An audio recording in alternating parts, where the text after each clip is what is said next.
have to make. And in particular, I look forward to these conversations to help me make more informed decisions.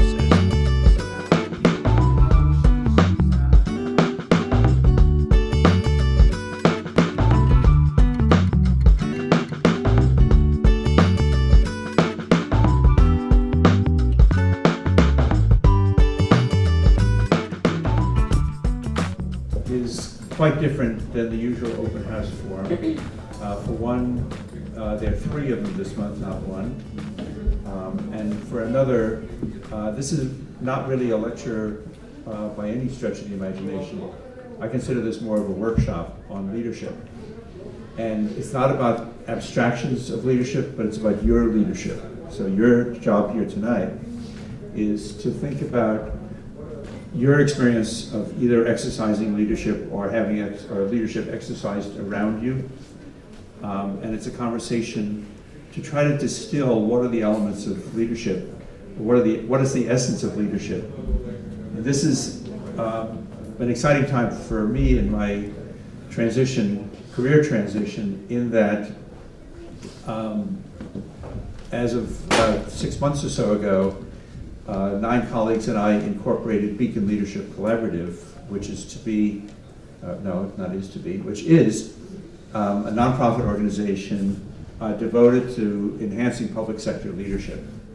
And we've noticed, first of all, we know how to create opportunities for people to enhance their leadership skills, because we've all done some of that. And we've noticed a real opportunity to make some improvements in public sector leadership. In fact, we've noticed a lot of opportunities to make. So tonight, in part, I'd love to get your thoughts about some of the material that we work with, and in part see if I can in any way contribute to your evolving sense of public sector leadership. So let's start with this. Why don't you just shout out some names of people that you would identify as exercising leadership, and we'll just make a list. Who else? Jay Kaufman. Jay Kaufman. You know how to spell this one? This could be good or bad leaders. Oh, well, yes. Anybody that comes to your mind in that category? This is just a new one that I just heard. I don't know his name, the manager of the Red Sox. Oh, Yeah. Okay. Charlie Baker. Yeah.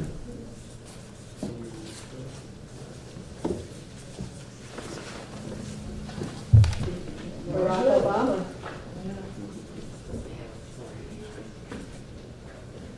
Just check, I think it's C. Yeah. Just okay. Laura Hillary. Yeah, Laura Hillary. Okay, let's leave it at this for now, okay? We could go on.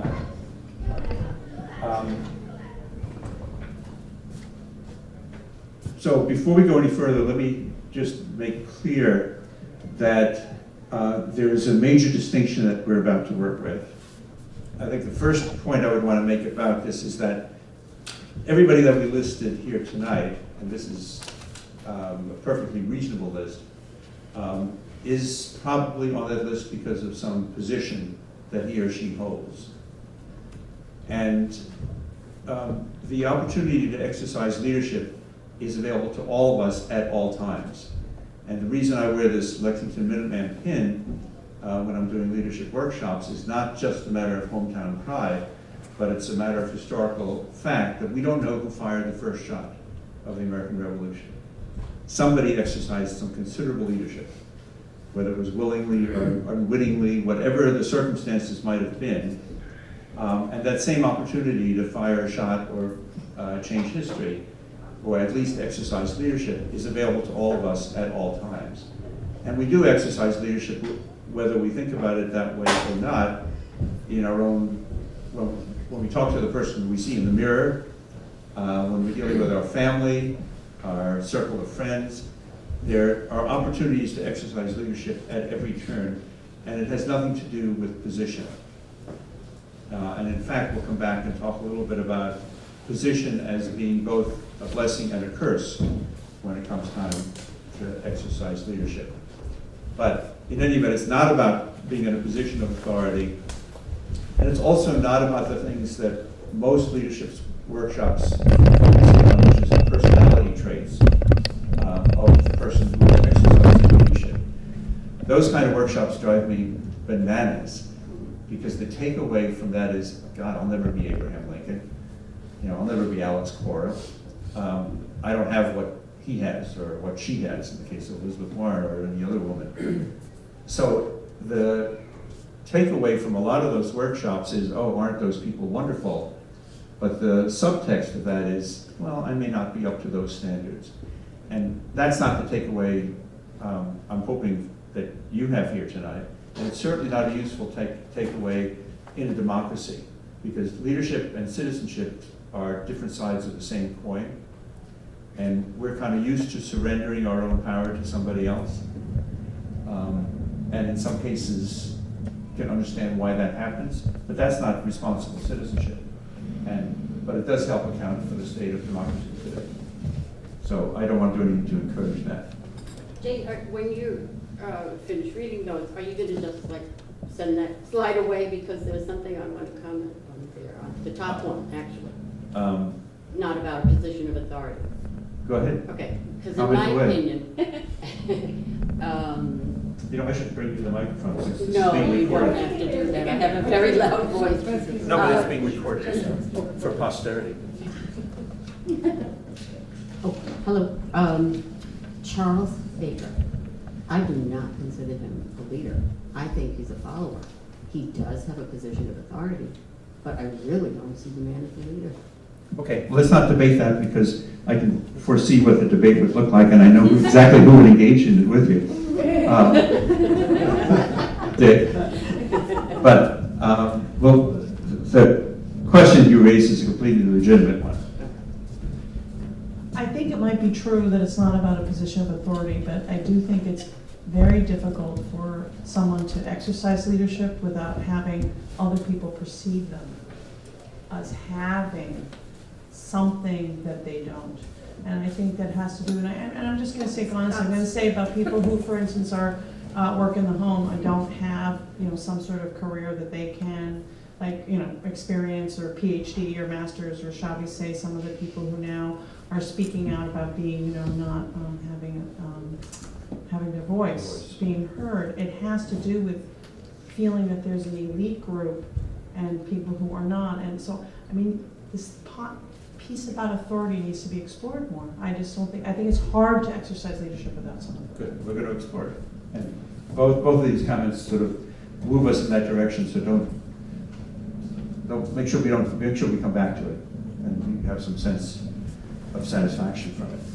So, I'll advance to the next slide. So I mentioned already the two distinctions we're going to be dealing with.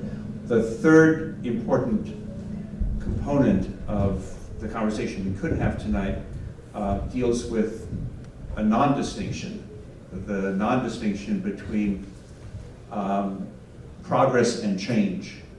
So my favorite line for the third element of the work that we work in, dealing with change, and some of you who were here for the workshop on the immunity to change exercise last year may remember this. Mark Twain famously said, "I'm all for progress, it's change I can't stand." That pretty much summarizes human nature. And it's impossible to make omelets without breaking eggs. So you pick your favorite metaphor here. Change inevitably involves loss. And we are pretty good at trying to avoid loss. And the consequence is we don't change. But we're not going to dwell on that terribly much tonight unless it comes up in conversation. And hopefully some of you who were here last year might remember the import of that workshop. So let me go back here and say a couple more things about authority. Most of us expect of people in authority that they will provide for us direction, protection, and order. Direction, protection, and order. So we authorize people to be governor, to be president, not to disturb us, but to give us some sense of direction, to get us there peacefully, minimum pain, and keep things safe. That is the contract we have when we authorize somebody, especially in the political arena, but not just in the political arena. It's true in the corporate world as well. Most of us do not hire shake-up artists and entitle them to sort of rule over us in one way or another. So right there's a conflict between leadership and authority. So we hire people, we call them leaders, we give them the title of leaders, but what we really want from them is direction, protection, and order. And I've seen this up close and personal in the state legislature. Michelle, close your ears. Except you know this already. The so-called leader, I've served under 4 speakers in the House. Only one, arguably 2 of them, had some skills at exercising leadership. They were all pretty decent. No, 3 out of the 4 were very decent at authority. 1 not so much. But I don't, for the most part, give them very high marks on leadership. And I think you'll understand that a little bit better when we get to the next distinction between technical and adaptive kinds of challenges. But how does this sound to you? Leadership versus authority, leadership and authority? It sounds like you're making a blanket statement when you say "we." Do you mean everybody? I mean, for example, Jay Gonzalez. Just, it doesn't matter where you think about him, but he is promising change. He is promising to shake things up. That's, and Barack Obama certainly campaigned on the theme of change. So did Richard Nixon. I mean, the campaigning on the theme of, so did I, for that matter. Campaigning on the theme of change and offering change is always regarded as exciting. And then when it comes time to actually effect change, it may not be so easy. So, give you an example. Obama got elected and set about to provide major health care reform. And we did the exact same thing here in 2006, except we didn't do an A job on providing health care reform. We did what I would regard as a C job on providing health care reform. And nationally, we may be at a C, well, we were at a C. We're sort of sliding back from that now. The real kind of healthcare reform that we need in this country would involve, if not dismantling, seriously compromising the whole health insurance industry and the whole medical profession. A lot of resistance to that. So we'll all say, yeah, we need healthcare reform, but when push comes to shove, what it would take to accomplish that is extraordinarily disruptive. And the forces of defense are so strong that it would take an enormous bit of luck and skill to overcome all that and actually affect change. You don't hear anybody, I mean, what happens to candidates who talk about, I mean, single payer is not even the perfect form of healthcare reform, but it's a heck of a lot closer to where we ultimately need to be than where we are now. And people like Deval Patrick, Elizabeth Warren, Jay Gonzalez all talk about that, but they haven't accomplished it yet. And the pushback that all of them experience should tell us something about our willingness to effect change.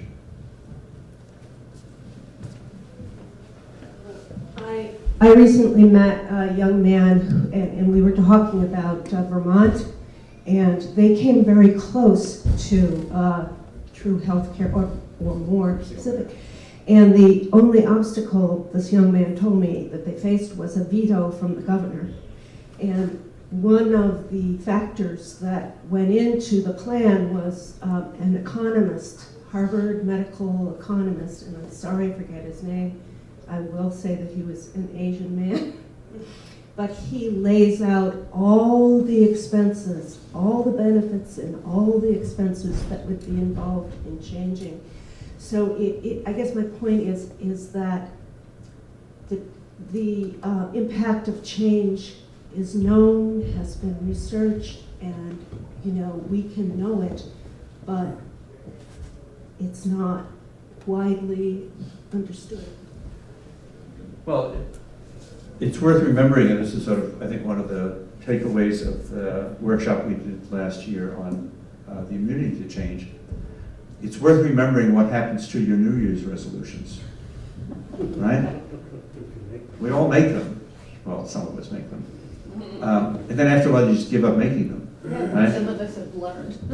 Right, but that, and you know, you don't make a New Year's resolution about things you don't care about. You only make a New Year's resolution about something that you really think is going to enhance your life. And still can't get it done. So there is an internal mechanism that I guess we went into in the course of that workshop that we really won't dwell on tonight, that each of us has and that organizations have. If you think it's difficult to affect change in your own life, try changing an organization. Yes, isn't one of the major impediments to change, especially when you're talking about healthcare, is the stakeholders that have large stakes in the status quo? Absolutely. And the way our system, our political system operates, the role that money plays is overwhelming, dangerously overwhelming. So almost inevitably, the side that spends the most money wins. This is true of electoral, of candidacies, it's true, certainly true of ballot questions. And that's, to my way of thinking, not free speech at all, it's expensive speech. So I think there's some serious compromises that we've made with our democracy because of the role that money plays. But try to change that. I don't think politics is going to be where we all want it to be while money plays the role that it currently plays. And I do not foresee any way of affecting any change in that. If anybody does, let me know. Let each other know. Jay, would you comment on the position in government of empowerment? Because empowerment is something that a lot of these people on this list have done well and some have not done very well. In the corporate world, empowerment becomes a very important situation when we talk about succession planning and giving authority to people who are responsible for what they do. I don't want to go too far afield from the basic theme of the evening, but a quick comment about that. There is no succession planning to speak about in the public sector. That's one of the serious problems. Michelle and I were talking about this today. Nobody knows who the next Speaker of the House is going to be. And that is in part because the current Speaker is not fond of sharing power and authority, and there just have not been opportunities for people to grow and for people to see each other in their growth and learn. I have complete confidence that an institution like the Massachusetts House is capable of electing a qualified speaker if we get to see the qualifications of people around us, which we have not. So I think good leadership, for the only analogy that I've seen, that I've heard or experienced for good leadership is an orchestra conductor. So an orchestra conductor doesn't make a sound, but it is his or her job to surround him or herself with the best talent that they can possibly pull together, bring out the best in each of the orchestra members, and blend their skills and their capabilities so that there's some whole that's greater than the sum of the parts. That's what conductors do. The other reason that the analogy to a conductor is, I think, quite apt is because one of the things that happens with people who have authority positions, think about all the people who've had authority positions who have wound up dead. Abraham Lincoln comes to mind, Jesus comes to mind, there's a whole bunch of people that come to mind. One of the things that happens with people in positions of authority is that we each not broadcast so much, but we see them, sorry? Project. Project, thank you. We project onto them all our own, I'll use the term mishigas, right?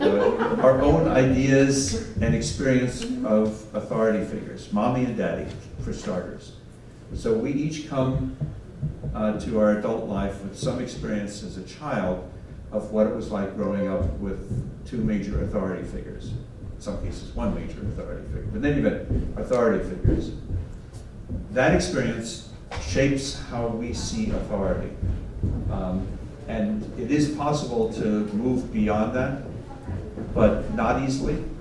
And the default throughout your entire lifetime is to look at authority figures in the way that you did as a child. And either you look at authority figures as somebody you trust and somebody who's nurturing, or somebody who has more power than you do and doesn't use it in the way that you would like. Whatever it is that you think about authority is what you project on to whoever has an authority position. And that means that authority positions are not only a conductor in the sense of an orchestra, but a conductor in the sense of electricity. We're all projecting a tremendous amount of electricity on that person. And at some point, the critical mass of sparks that are coming at anybody in that kind of position can be dangerous. They can be very dangerous. So one of the takeaways from any workshop on leadership is you better know what you're getting into if you really want to exercise leadership. You better know that you may be producing some major backlash. The Secret Service earns its keep because of all the electricity that is directed at the president, at any president. And that holds true of anybody who steps out a little bit. We react to them in part because of what they say, but also in part because of what they represent to us. So, again, your point about Charlie Baker, whether or not it's accurate that he isn't exercising leadership, to the extent that he is, he's got a lot of people gunning for him, and to the extent that he's managed to make it look like he's not threatening us, he's able to be more effective and get things done that he wants to get done. Some of that is personality, some of it may be conscious choice. I don't know him well enough to know. But I do know that in the course of my career at the State House, I've had to learn the difference between acting and acting out. And I don't know of any way to learn that other than by making mistakes. So I've made my share. And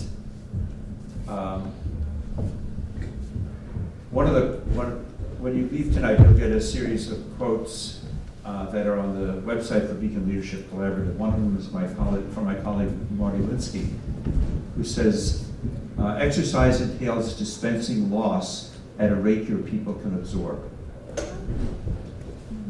I think that is absolutely brilliant, quite frankly. So dispensing loss at a rate that your people can absorb. So you've got to figure out who your people are and what they can take. How much loss can they experience? In the case of an attempt to do tax reform in the Commonwealth, there are going to be there are going to be a number of losers, but the losers are going to be big time losers, right? They're not going quietly into the night.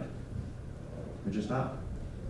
And it's the response. If you're in an elected position and you want to stay in that elected position, you don't want to just throw it away, but you actually want to stay there because you think you can get something done, you've got to pick and choose your battles.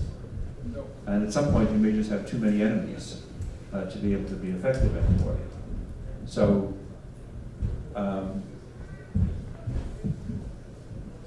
exercising leadership is an extraordinarily delicate balance, in part because you're dispensing loss. All right, any other thoughts on leadership, authority? Okay, so I want to move to the second of the important distinctions, which is difference between technical and adaptive challenges. The takeaway, or the bottom line message here is that we spend probably 90% of our energy, individually and collectively, focusing on technical problems, leaving the adaptive problems to occasional conversations and to ones we wish we could deal with. There's a vigil tonight that I wish I could be at, that many of us wish we could be at, that has resulted from the synagogue shooting in Pittsburgh. That vigil is one of many that we have been invited to in the last couple of years. There is enormous violence in this country and enormous challenge of gun ownership. Try to change that. Try to change the interpretation of the Second Amendment to deal with the number of weapons in this country. That's an adaptive challenge, we'll come back to the definition in a moment, of enormous proportions. And for the most part, what we do is come up with partial ways to address that, but not really alter the situation. The wealth and income inequality, climate change, existential challenges that we face, that we talk about a lot, but really aren't doing much about. So let's come back to just sort of definitions for a moment. A technical challenge, and an example of that is, I don't know what's going on. I saw a lot of Cub Scouts walking in, so they're very energetic.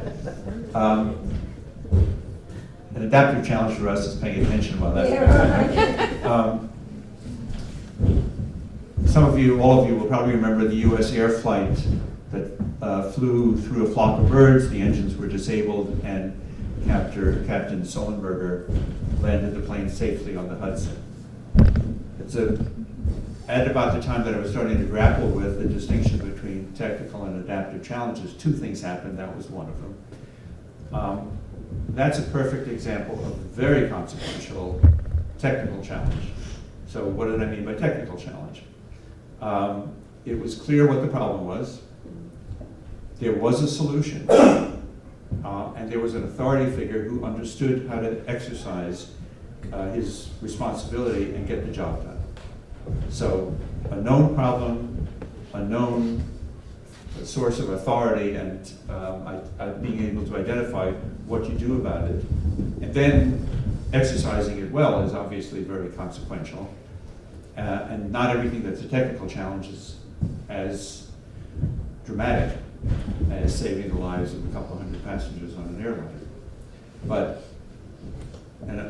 this is to take nothing away from what he did, but the passengers on that flight were just along for the ride, right? There was no responsibility.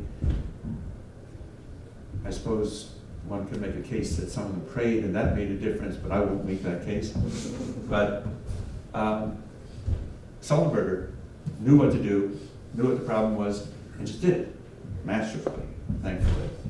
So that's a technical problem. You know what the problem is, you know what the solution is, somebody's got the expertise to execute it. An adaptive challenge is totally different. At about just a couple of months after the landing on the Hudson, there were 33 miners caught in a mine collapse in Chile.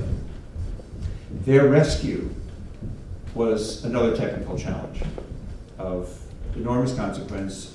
It took a long time, but I want to focus us on what the experience was of those 33 men underground. For the longest time, they didn't know that anybody knew they were alive. They had very limited food supply, no rules of engagement. There was no textbook, and although there was a crew chief, what was the crew chief? What was his job? I mean, there was no job description for saving 33 lives of men trapped underground. He was a crew chief and how to get coal out of the mine. So, two things about that story that stick with me. One is that each of the individual minors had to talk himself into a state of adaptation, figuring out, how am I going to cope with this situation? We have no idea how long we're going to be here. We have no idea if we are going to die here for lack of air, lack of food. How do you maintain your sanity in the face of that? And nobody can do that for you. So the characteristics of this kind of adaptive challenge, again, these are just metaphors for categories of challenges, but you don't even know exactly how to identify what the problem is. You can't really, what do we say? Yeah, we can say climate change, but that doesn't take you very far. So unlike a technical challenge, you can't even necessarily agree on what the problem is. There is no obvious solution. And if you're going to do anything about it, you're going to just do it by trial and error. It's an iterative process, to try different things and see what works. And the work is yours. It's not somebody else's to do to you or for you. It's yours. So that's the major distinction there. Let's just say one quick thing and then I'll turn it over to Mike. One of the things that I find fascinating about this story is that, I can't remember his first name, but Orzua was his last name, the crew chief. In the iconography of laborers, different members of the team wear different colored hats. So in this country, the crew chief wears a white hat. If you have an electrician, electrician's wearing a yellow hat, a red hat.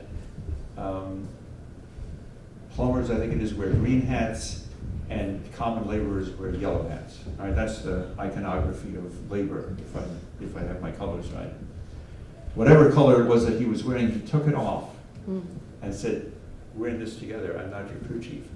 There was such, which is an accurate statement, but there was such pushback from his crew. They wanted Daddy to handle their problem. They really wanted somebody to exercise the kind of authority that he had no ability to exercise. So again, it's human nature to want direction, protection, and order, and the more threatened you are, the more you want it.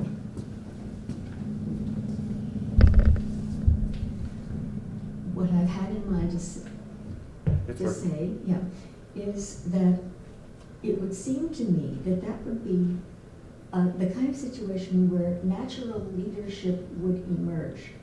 And I don't really agree with the idea that there's a leader and then there are individuals. I think that there is community and there is the natural rise of leadership, which has to do with having good ideas and being able to share them in a way that will work. So, and agreement together. They're not isolated individuals.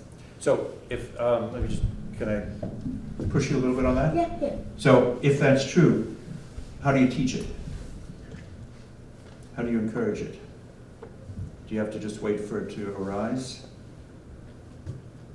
I mean, are people born with it? Is, I guess, the traditional way of asking that question. Are we still in the coal mine? Are we still in the coal mine? You tell me. I'm just curious to know what your thoughts are about what it is. I mean, I'm hoping to wind up over the next 20 years of my life encouraging better leadership. As I'm hearing you, I'm kind of stuck waiting for natural leadership to emerge, and I want to know what I should be doing to encourage that. Having people work in collaborative groups the way they're doing in elementary schools now.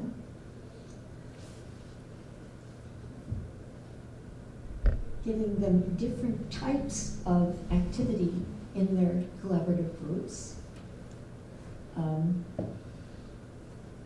I think it can be learned, but I think, again, it comes about in a community situation, even if it's a community of 4 kids in a grade school class. So I think that point is a very important point. Leadership doesn't happen in isolation. It is a group effort. There's no question about that. And the interactions between people produce leadership, and it isn't necessarily one person. In an ideal setting, everybody's exercising some leadership. Lars? I'm going to go back to the coal mine, because I think that's a really good example. There's nothing formal. You're not in a corporation where you split up into groups. So as I see the leadership, it is a group, but it's equal. And someone there will say, well, this is what the situation is. Let's hear your ideas. And therefore, there's no leader, but everyone is able to communicate in an equal way. One idea is not better than the other idea until perhaps they hear something that makes sense. So I think, as I see it, I don't love groups in organizations. I've worked in them and I think they're pretty difficult. But I like to see it where it comes almost organically, and that would be coming organically. So ideally, things are organic, they rarely are. In your experience, I know in mine. Back to you in a second. I want to give an example from the Gore companies, who are the manufacturers of Gore-Tex clothing and dental floss and artificial veins and things like that. Their definition of a leader is someone who's able to develop a followership. And the way that plays out in practicality is that anyone who has an idea for a new product, a new way of doing things, who is able to convince enough people to take part of that effort is allowed to go ahead. The way they decide what projects will happen is this development of enthusiasm. So it can come from anywhere. A secretary could develop a new idea of how to do things. So as a partial answer to your question of how do you teach it, I think an important part is letting people know they have permission to lead. I think it's especially an issue with women who tend to think they don't, or tend to think that their job is more to facilitate other people's ideas. But I think that's an important part, that permission giving. Okay, Dick? Thank you. The word is empowerment, I think. And has anybody read the book that was written in the 90s, The Flight of the Buffalo? The flight of The Flight of the Buffalo, I forget the author. Remember, you can't roller skate in a buffalo herd. The Flight of the Buffalo, That's all. it compares the buffalo in the United States running the plains, and the leader would lead the buffalo into slaughter, as opposed to geese. If you read the book, the geese, and you watch geese, they keep changing their leaders all the time. You have a new leader at the head. It's a great book, and it's about empowerment. And that's, I think, what you were talking about, sir. Right. So empowerment is absolutely a incredibly important concept. Probably a different way of spelling leadership. But what also comes to mind is, I guess it's often said, certainly in the political arena, that power corrupts. It's also said the fear of losing power corrupts. And once having achieved, whether it be through this sort of organic process or not, once having achieved some sense of leadership and fellowship, it takes a lot to let go of that. So one of the quotes, again, that you'll see on the sheet that you'll get on the way out is from a community activist from Zimbabwe by the name of Evariste Masuari, who says, "A good leader loves the people, tells the truth, and knows when to go away." And the knows when to go away part is what trips a lot of us up. It's, that kind of power becomes addictive. And giving away power becomes addictive as well. So it's a real dangerous mix, very potentially dangerous, and a very important mix. I mean, you can't ignore the realities that goes on all the time, But that shouldn't stop us from making efforts to exercise leadership or making efforts to tackle some of the adaptive challenges we have. It should encourage us, but it should do that in a way that we go into it with our eyes wide open. Because I don't want to spend the next 20 years producing a bunch of people who wind up murdered, assassinated, right? I want people who are going to actually affect change. And they're not going to do that if they don't know the dangers involved. So let me just run you through this slide very quickly, because I think it does a fairly decent job of capturing the challenges of dealing with adaptive kinds of issues. So the orange in this slide is a sort of good definition of a technical challenge. Let me show you what these lines are. So the horizontal line is time. The vertical line is disequilibrium. So the higher up you get here, the more disequilibrium there is, the more unsettled things are.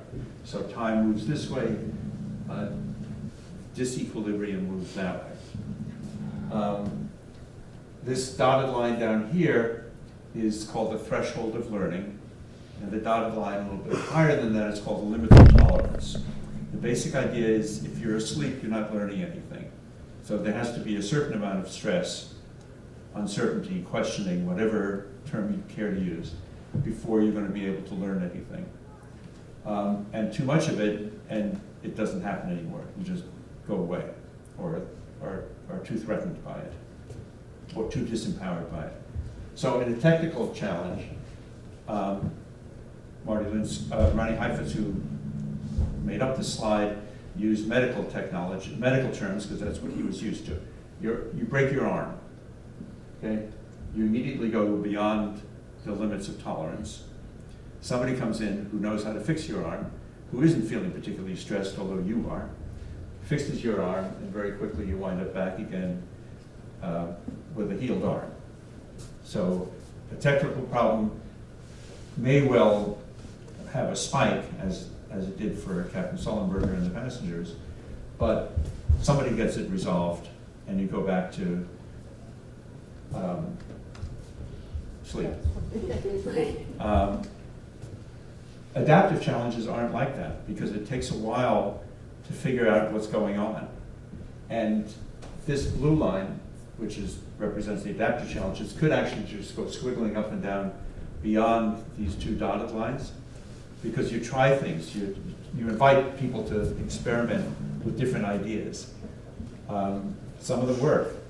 Some of them don't work quite well enough. Some of them work very badly. But it's an iterative process till you kind of sort out how you move to address an adaptive challenge. And at some point, hopefully, you've addressed the adaptive challenge, and it too winds up back letting you go to sleep.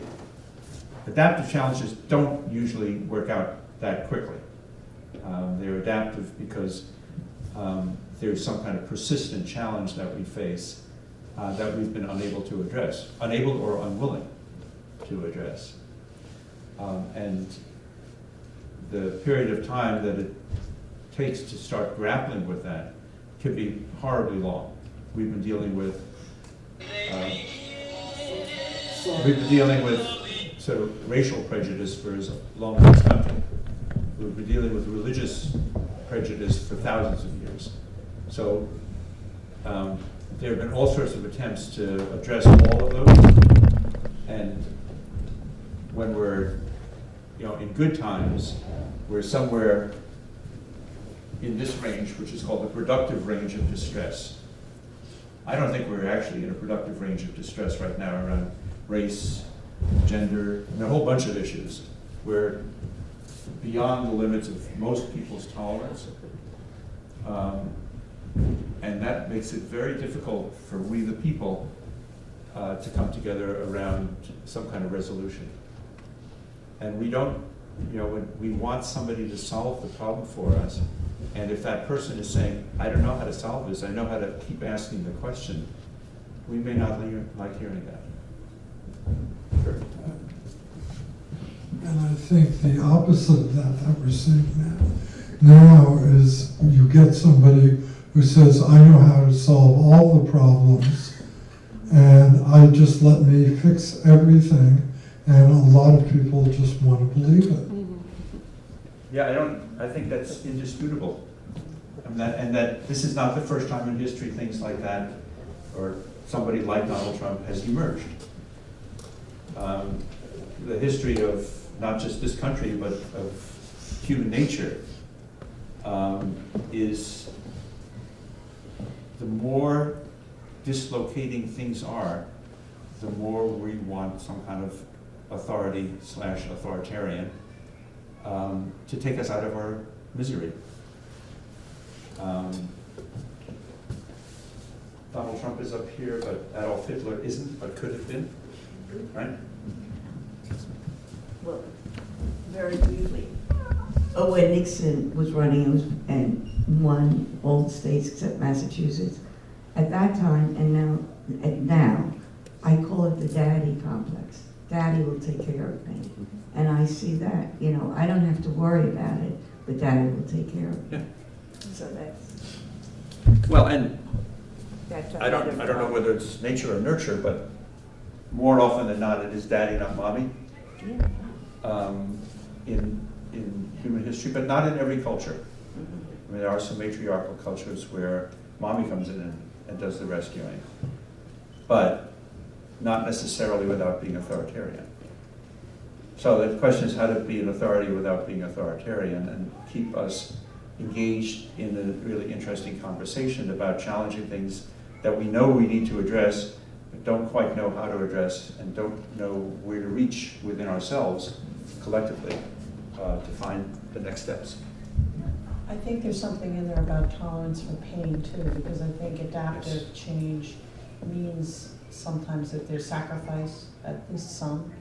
And I think the cooperative leadership that you're talking about, the organic ones, is where everybody in the room realizes they have to give something, but they also have to give up something.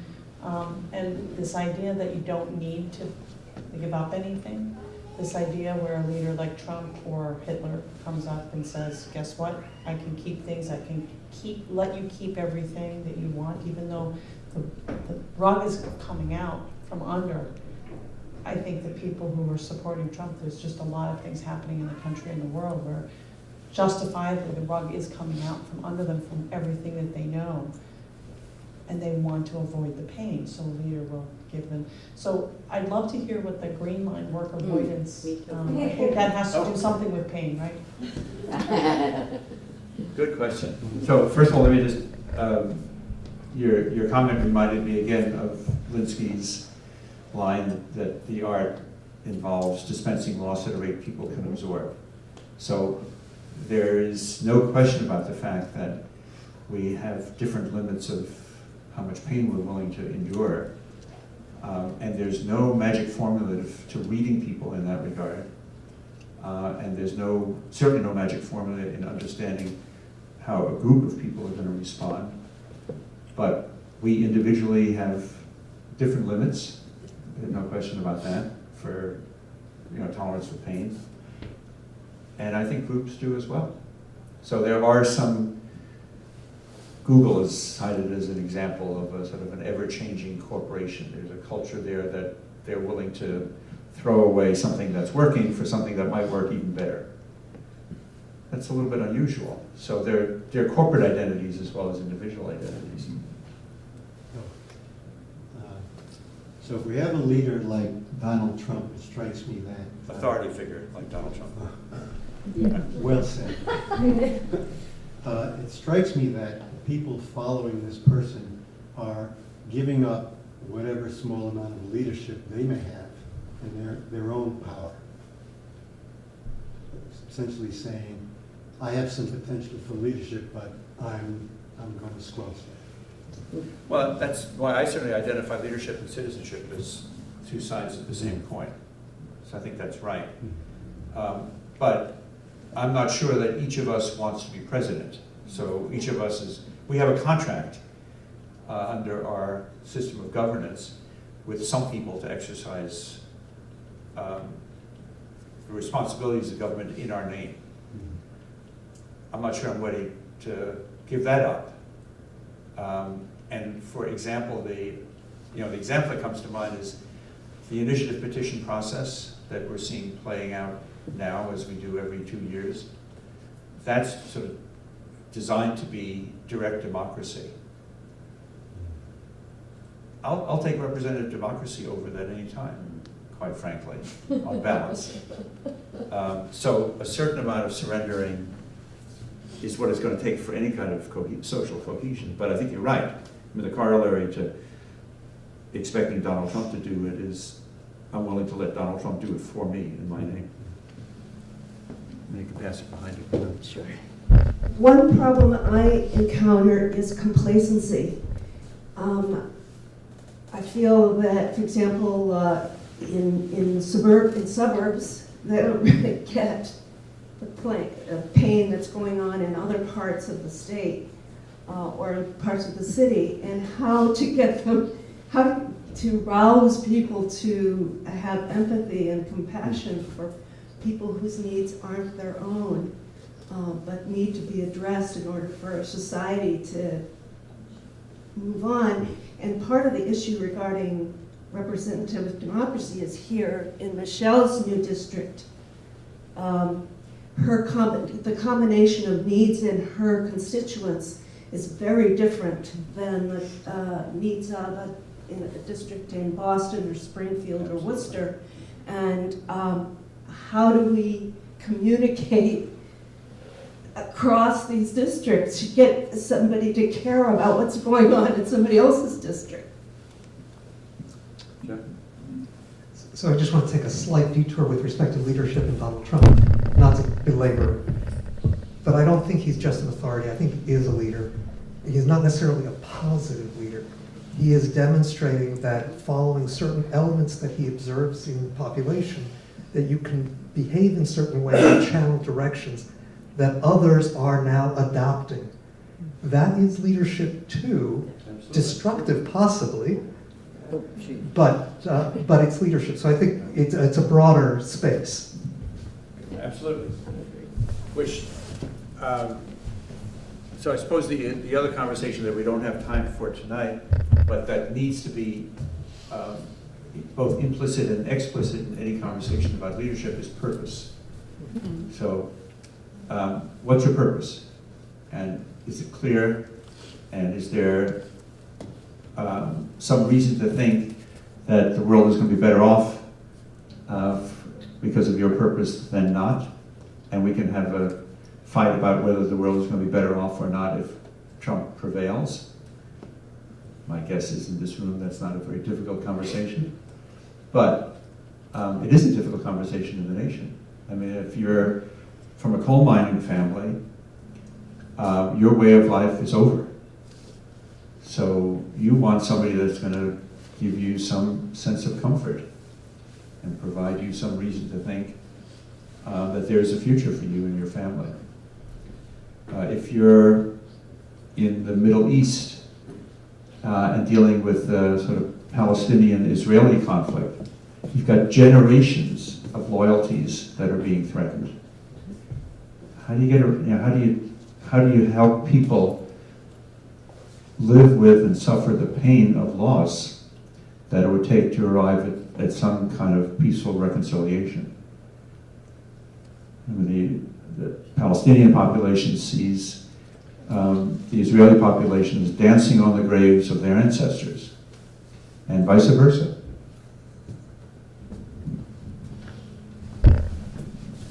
I think one of the best ways to think about leadership is our models that we've seen of good leadership, both personally and nationally or internationally, and examples of poor leadership that we've all experienced. And the case you just said about the Palestinian Israeli problem, I can think of Nelson Mandela in South Africa as an example of somebody with a very similar problem who immediately went and had lunch with his jailers in the prison that he was in and reconciled.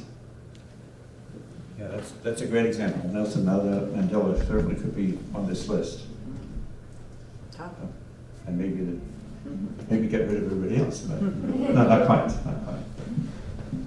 Actually, the purpose of that list was simply to point out that, and Nelson Mandela is a perfect example, Mother Teresa is another one.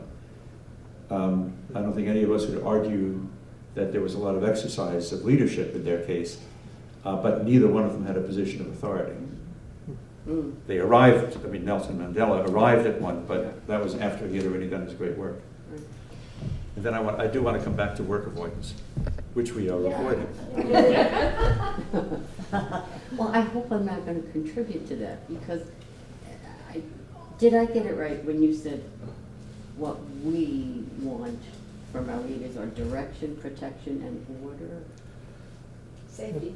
That's Something. Safety. Protection. direction, protection, yeah, direction, protection, and order. Okay. See, I'm stuck on this because that's a certain kind of person.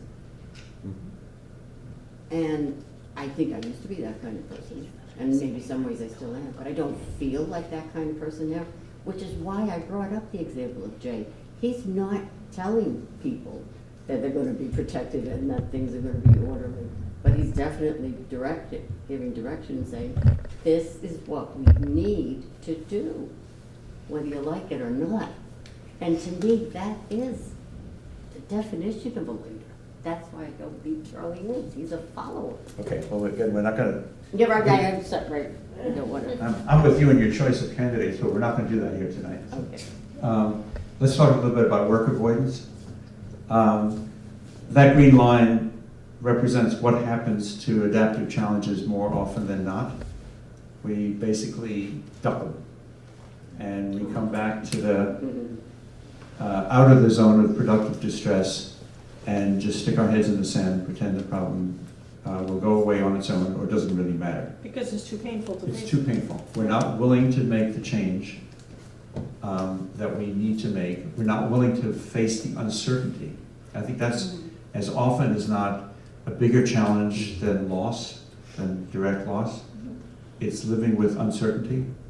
And there too, to come back to a comment you made earlier, there are varying degrees of tolerance for uncertainty.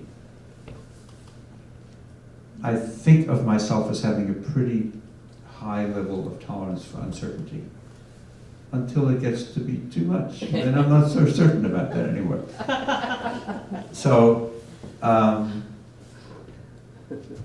the question becomes also whether the kind of characteristics of people who can live with uncertainty are resonant with the kinds of people who want to run for office and put themselves forward. Because as often as not, I mean, Michelle is just sort of a perfect example of this. She recently got elected by a very sizable majority because people saw in her somebody with experience and expertise and an ability to exercise some leadership. If her campaign had been about, I don't really know what to do about this global warming stuff or about wealth and income inequality, I has the suspicions that she would not have gotten the overwhelming vote that she got. That's not what we normally go for. So even in the case that you just mentioned, where Jay Gonzalez, he is on some way telling us, I'm going to be able to lead you into this conversation about healthcare. So he is offering on some level direction, protection, and order. It's different direction, protection, and order, different levels of acceptance for uncertainty than Baker's candidacy, to be sure. But I'm not sure that they're as polar opposite in that regard as you might think. I'm just watching the clock. I just want to run through a couple of other. Everybody understand Yes. the value Yes. of this slide? Okay. So just a quick run through again about some of the things that you need to understand about leadership, both in your exercise of it and your expectations of others who exercise, and that it is absolutely critical if we're going to make any change, and yet we're inviting one another into very difficult and dangerous conversations without any certainty of outcome. This is not a jigsaw puzzle that, just a matter of putting the pieces together. We don't even know what the shape of this puzzle is, much less what the pieces are and how they fit together. So the default is to avoid them.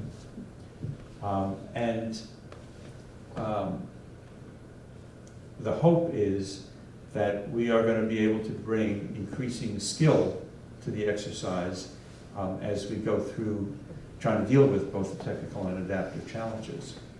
And one of the things that has struck me, and the reason that Beacon Leadership is being born right now, is there's no tradition of professional development or continuing education in the public square. When you think about professional development, you think of running for a higher office. That's not skill development.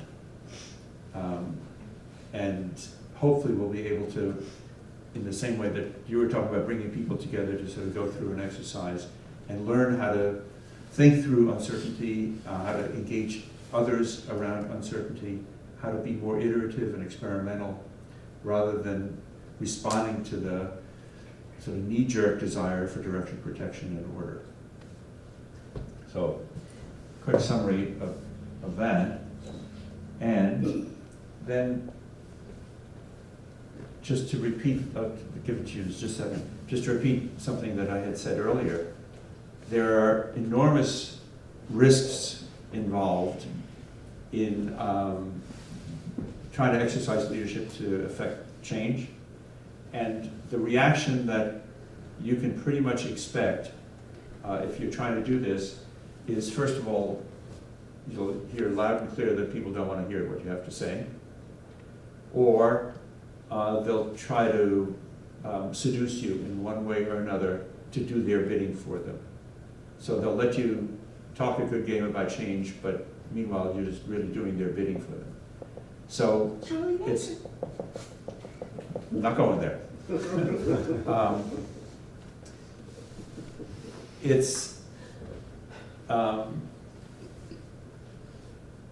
Well, enough. I think I said what I have to say about that. Any reactions, thoughts, comments?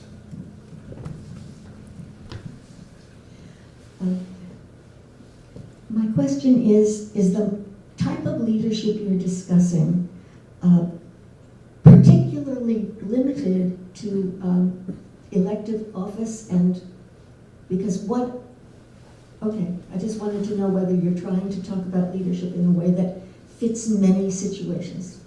Yeah, all the material that I work with, that Arnie Linsky and Ronnie Heifetz were sort of the first authors of, applies to leadership in just about any setting, academic setting, corporate setting, families.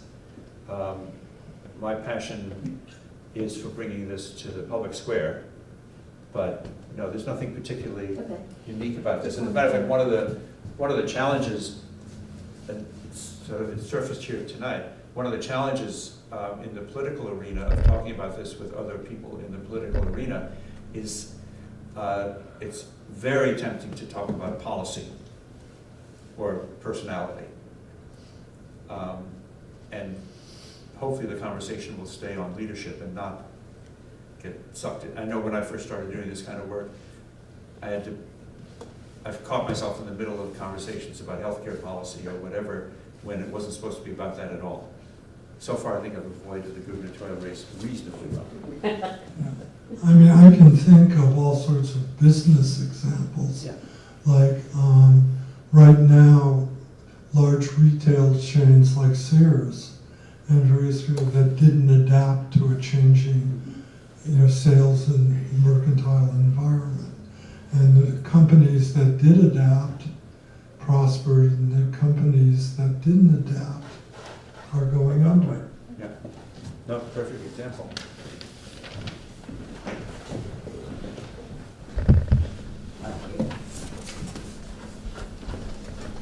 So with this screen and the one before it,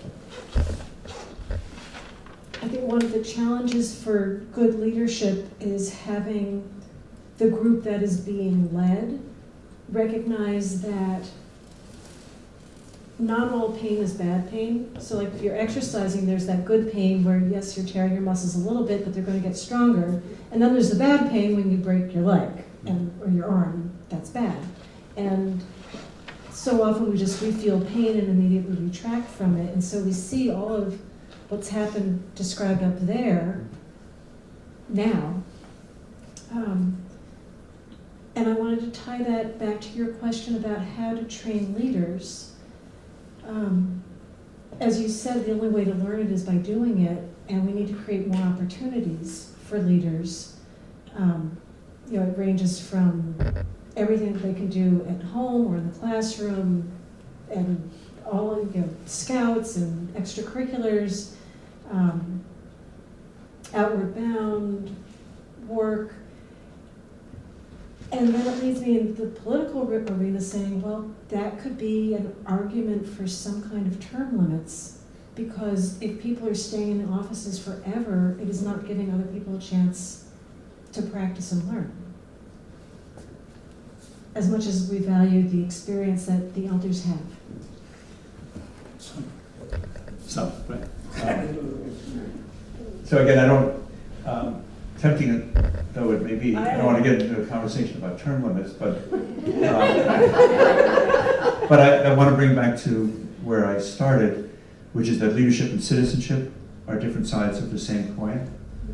So if somebody's in office too long, whose fault is it? Citizens.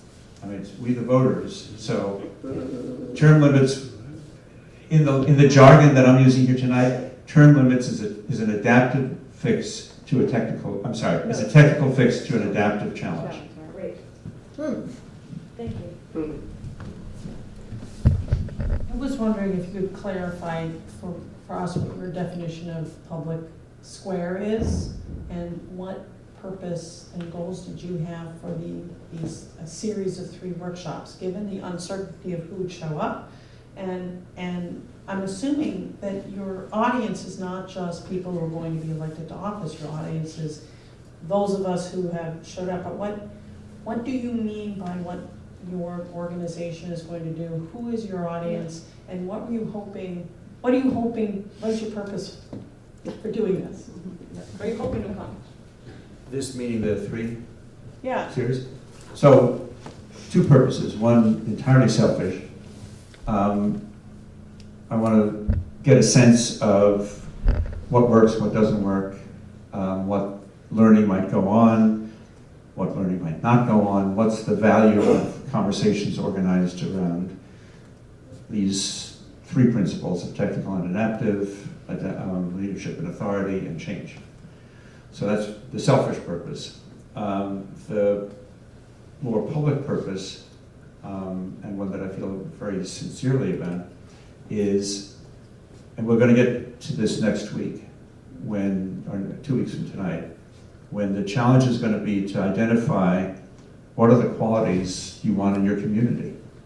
So we're going to get to invent a mission statement for ourselves as a community next time around. Tonight hopefully seeds the conversation with some shared vocabulary that allows us to do that. But I don't know what's going to come out of that process. It's going to be, and nor do I know who's going to be here. I had hoped that a lot of folks who are involved in town meeting, for example, would be here, and there are some, but not an overwhelming number. But certainly, there's room for a conversation about what we want this community to be like, and what we want it to do for us and our families. So how do you define public square? People in the public square. Who is a person in the public square? So all of us are, is the cheap but accurate answer.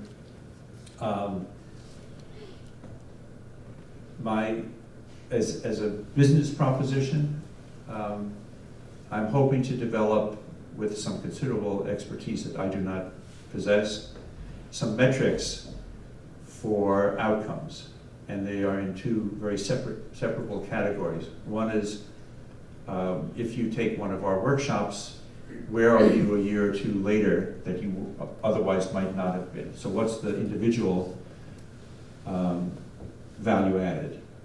More importantly, can we measure any change in political culture, in the political environment in which we are all operating? That's a much more difficult test to develop. I don't really know exactly how we're going to do that yet, and to the best of my knowledge, nobody has ever yet done this. But I'm in the process of trying to find, and if any of you know anybody who can help me with this, I would welcome it. Trying to find some people who do pre and post testing kinds of stuff, assessments.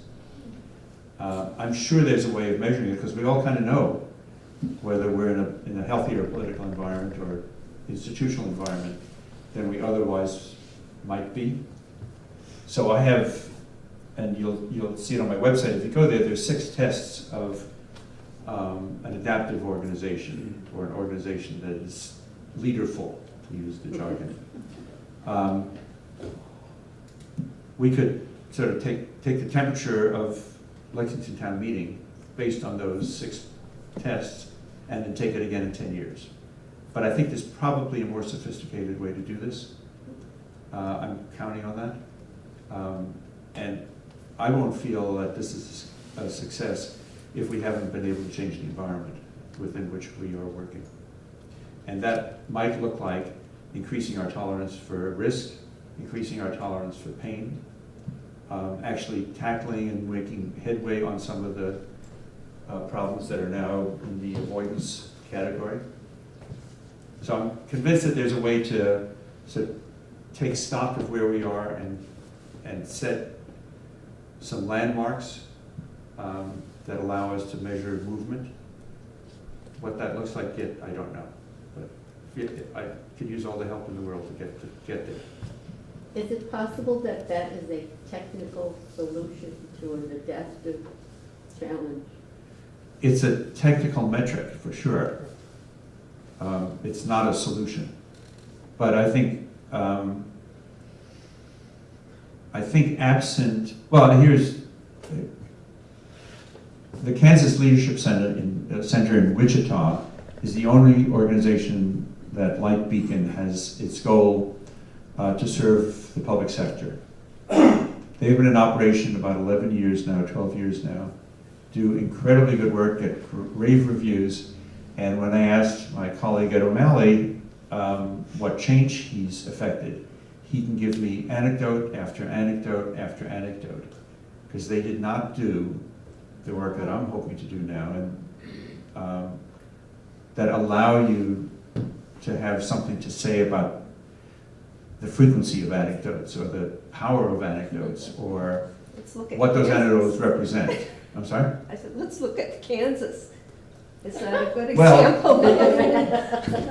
Kansas, Ed O'Malley was, who has been heading this institution from its earliest days, was a candidate for governor, and got drummed out of the race because he didn't have enough money. And the guy who's about to become governor is the antidote to Ed O'Malley. I mean, he's just a horrible guy.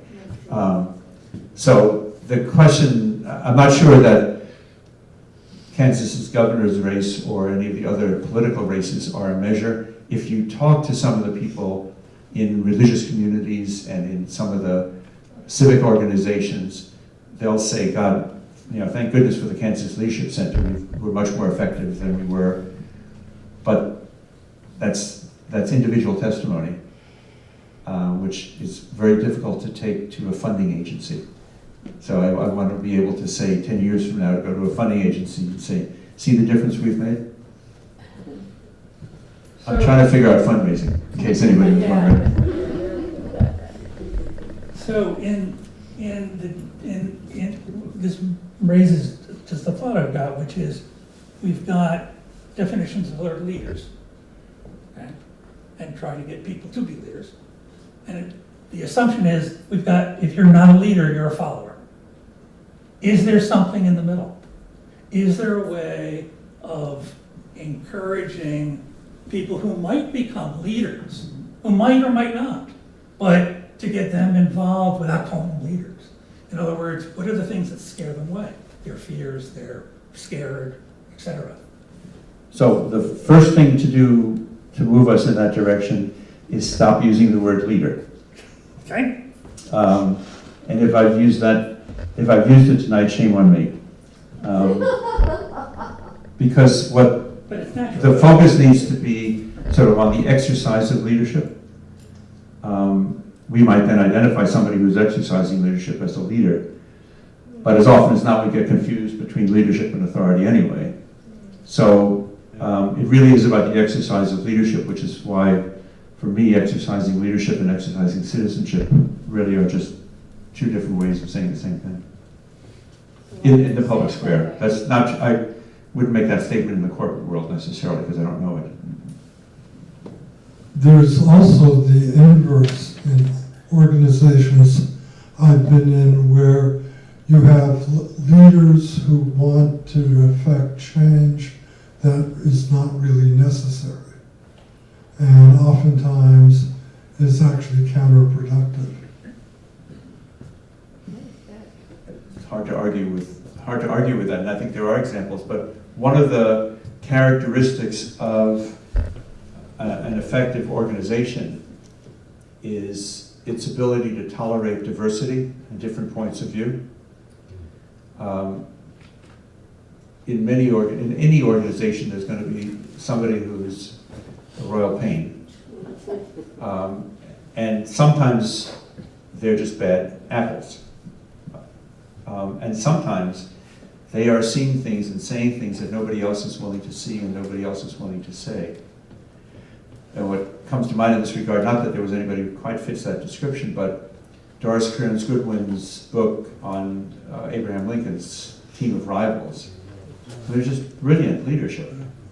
Took people who were his enemies and molded them into a team because he knew he needed their willingness, their religion about challenging him in order to do the work that he needed to do.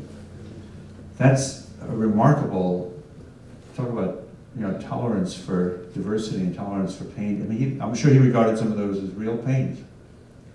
And they probably were. And he appreciated the pain. He appreciated what came out of being willing to have that around him at all times. So discerning people who are just leading you down a rabbit hole and people who are actually challenging you in important ways, there's no art to, I mean, it's an art. It's not a science.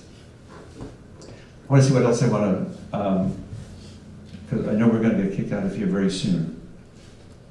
So, let me just, I think what I'll do is end it with that and ask if you would be willing to sort of let me know what you think are the takeaways from a conversation about adaptive and technical challenges and leadership and authority. So what do you take away from this?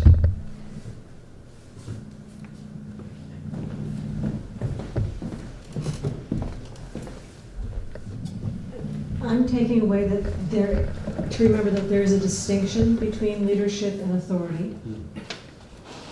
Sometimes they are in the same person and often they are not. And then I didn't even know, I didn't have vocabulary for technical and adaptive challenges. So just knowing that I felt like tonight I was given new lenses to look at the same old, and it finally looked different. And it even looked like there were ways to interact with it and affect change. So it dulls me with a quick reaction to that. You used the exact same vocabulary that I used about 12 years ago when I was first exposed to this. I sat through a week's worth of course at the Kennedy School, and I was in tears for a good part of it because I've had the sense of homecoming. I finally had the intellectual structure and the vocabulary to know what I knew, but didn't know that I knew. By that point, I'd had 10-ish or so years in the legislature. I could tell you a lot of things about it that were good, a lot of things that were bad, but I really couldn't tell you much about it at all because I didn't get this stuff. So I'm glad to hear you say that. It echoes my experience as well. So. Other thoughts? Want to come back in 2 weeks and see what we Yeah, can I do? am coming back in 2 weeks. I'm skipping out of choir rehearsal here. You can sing for us if you'd like. No, thank you. The other takeaway I have is it would be awesome if we all invited one more person to come with us, or at the very least contacted our town meeting members from our districts and said, I was at this first session, it was really great, and there are 2 more, it would be even better if you came. And is the recording available to be viewed between now and 2 weeks from now? Yeah, we usually put it up on YouTube fairly quickly. I'll probably edit it tomorrow and get it up on YouTube, and LexMedia.org on demand. We'll probably have it as well. Thank you. Yeah, no problem.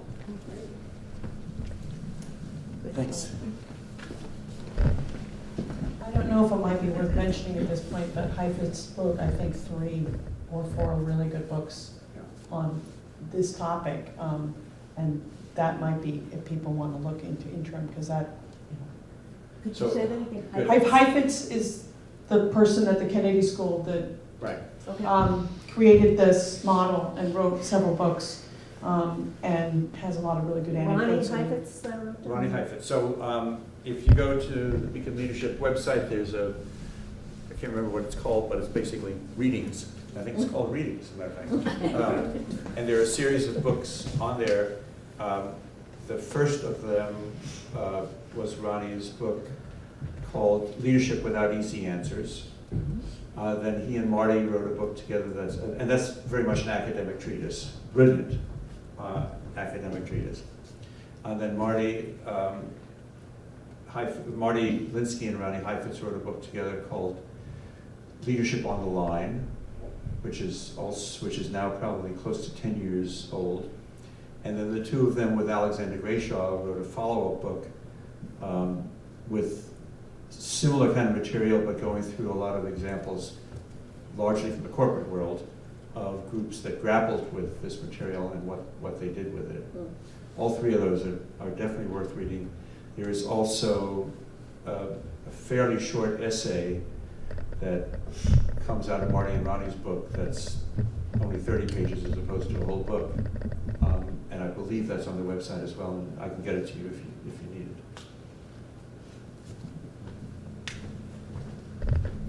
it. Not need it, want it.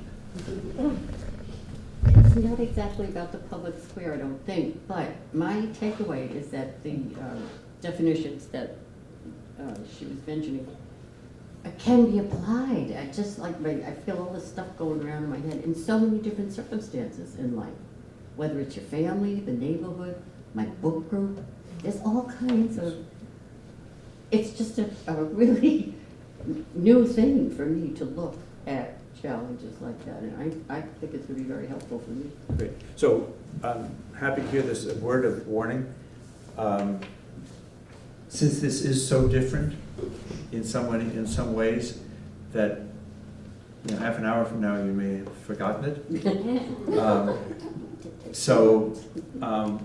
Maybe going back to the literature is a good way to do it. Watching the tape may be a good way to do it. Coming back in 2 weeks is a good way to do it.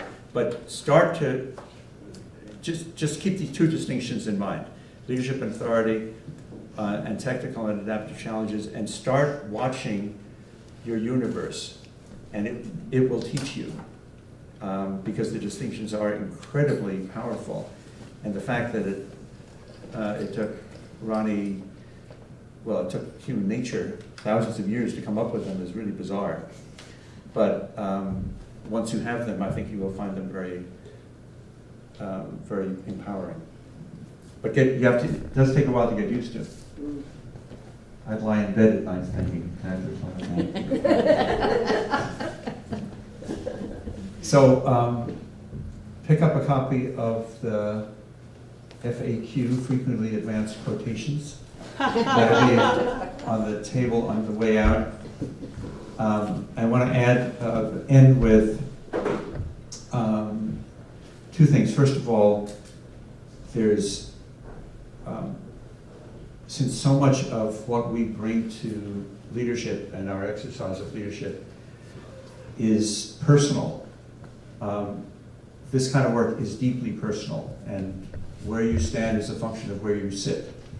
So the more you understand about your own inclinations and your own predispositions, the better you're able to get some distance from them, first of all, and see where other people might be coming from, and begin to be able to interact with it. So where you stand is a function of where you sit. The other line is from Hamilton, and those of you who haven't seen Hamilton have an assignment to go see Hamilton under any circumstances and at all costs. Hamilton says to Burr, or the Hamilton character says to Burr in the play, in this play, if you stand for nothing, you'll fall for anything. And on that note, good night.